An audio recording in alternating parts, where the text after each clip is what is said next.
ദൈവമായി തൊഴും ശക്തിയും നീയല്ലോ.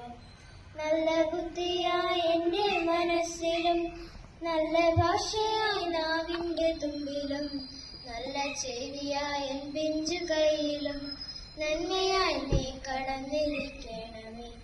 എങ്ങുമെങ്ങും നിറയും വെളിച്ചമേ എൻ മനസ്സിൽ കുടിയിരിക്കണമേ. എന്റെ പാദമിടറാതിരിക്കുവാൻ എന്നും എന്നിൽ കൃപ ചൊരിയണമേ. മുനിസിപ്പൽ ചെയർമാൻ തന്നെയാണ് തൈ നട്ടുകൊണ്ടാണ് ഇന്ന് ഉദ്ഘാടനം ചെയ്തത്. ഈ മഴയൊക്കെ ആണെങ്കിലും ഞങ്ങൾ മഴയത്ത് തന്നെ അവിടെ തൈ നട്ട് അവരോടത് സംരക്ഷിച്ച് ഞാൻ അവരോട് പറഞ്ഞ എല്ലാ വർഷവും വരുമ്പോൾ ഈ തൈ ഇവിടെ ഉണ്ടോ എന്ന് നോക്കുമെന്ന് ഞാൻ അവരോട് പ്രത്യേകം പറഞ്ഞേച്ചാണ് പോകുന്നത്. അതുകൊണ്ട് ഞാൻ നിങ്ങളോടും പറയുന്നു, ഈ തന്ന തൈകൾ മുഴുവൻ നിങ്ങൾ സംരക്ഷിച്ച് നല്ല രീതിയിൽ ഇതിനെ വളർത്തിക്കൊണ്ട് വരണം. കാരണം നമുക്കൊരു അടുക്കും ചിട്ടയും നമ്മുടെ ഭാവിയിൽ നമ്മൾ എന്തായി തീരണം എന്നുള്ളത് നമുക്ക് എല്ലാ കാര്യത്തിലും ഒരു അടുക്കും ചിട്ടയും കൃത്യമായ ഒരു ടൈം ടേബിളും ഒക്കെ ഉണ്ടെങ്കിലേ നടക്കുകയുള്ളൂ. അതുകൊണ്ട് നിങ്ങളോട് എനിക്ക് പറയാനുള്ളത്, ഇവിടുത്തെ ഒരു പൂർവ്വ വിദ്യാർത്ഥി എന്ന നിലയിൽ നിങ്ങൾ ഇന്ന് മുതൽ ഒരു തീരുമാനമെടുക്കുക. നല്ല ഒരു അടുക്കും ചിട്ടയും മൊബൈലിനൊക്കെ ഒരു മാറ്റം കൊടുത്തുകൊണ്ട് ഞാൻ എല്ലാ സ്കൂളുകളിലും ചെല്ലുമ്പോൾ പറയാറുണ്ട്, ഞങ്ങള് സ്കൂളുകളിൽ കുട്ടികളുടെ കണ്ണ് പരിശോധിച്ച് അവർക്ക് കണ്ണട കൊടുക്കുന്ന ഒരു പ്രോഗ്രാം നടത്താറുണ്ട്. ഏറെ വിഷമത്തോടെ ഞാൻ നിങ്ങളോട് പറയുകയാണ്, ഈ കോട്ടയം, ആലപ്പുഴ, പത്തനംതിട്ട ജില്ലയിലായി കഴിഞ്ഞ ഒരു വർഷം ഞങ്ങൾ കൊടുത്ത കണ്ണാടിയുടെ എണ്ണം 4500 അപ്പൊ നിങ്ങളൊന്ന് ആലോചിച്ച് നോക്കണം, എന്തുമാത്രം കുട്ടികൾക്ക് കണ്ണിന് പ്രശ്നമുണ്ട്.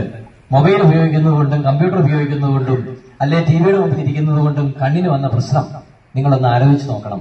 അപ്പൊ അതുകൊണ്ട് നിങ്ങൾ അതിനൊക്കെ ഒരു മാറ്റം വരുത്തി മൊബൈലൊക്കെ മാറ്റിവെച്ച്, മൊബൈലൊക്കെ നിങ്ങൾക്ക് ഓൺലൈൻ ക്ലാസ് പഠിക്കാൻ വേണ്ടിയുള്ളതായിരുന്നു.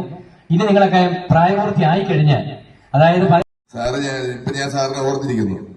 അപ്പൊ നിങ്ങളെ അധ്യാപകരും ഇങ്ങനെ ശിക്ഷണമൊക്കെ തരുന്നതും പഠിപ്പിക്കുന്നതും ഒക്കെ ഏതെങ്കിലും ചെറിയ ശിക്ഷയൊക്കെ തന്നാൽ അത് നിങ്ങൾ നന്മയ്ക്ക് വേണ്ടിയാണ് നിങ്ങൾ ഓർത്താൽ മതി. ഞാൻ എല്ലാ അധ്യാപകരോടും പറയുന്ന കുട്ടികൾ തെറ്റി കാണിച്ചാൽ ചെറിയ ശിക്ഷയൊക്കെ കൊടുക്കണം.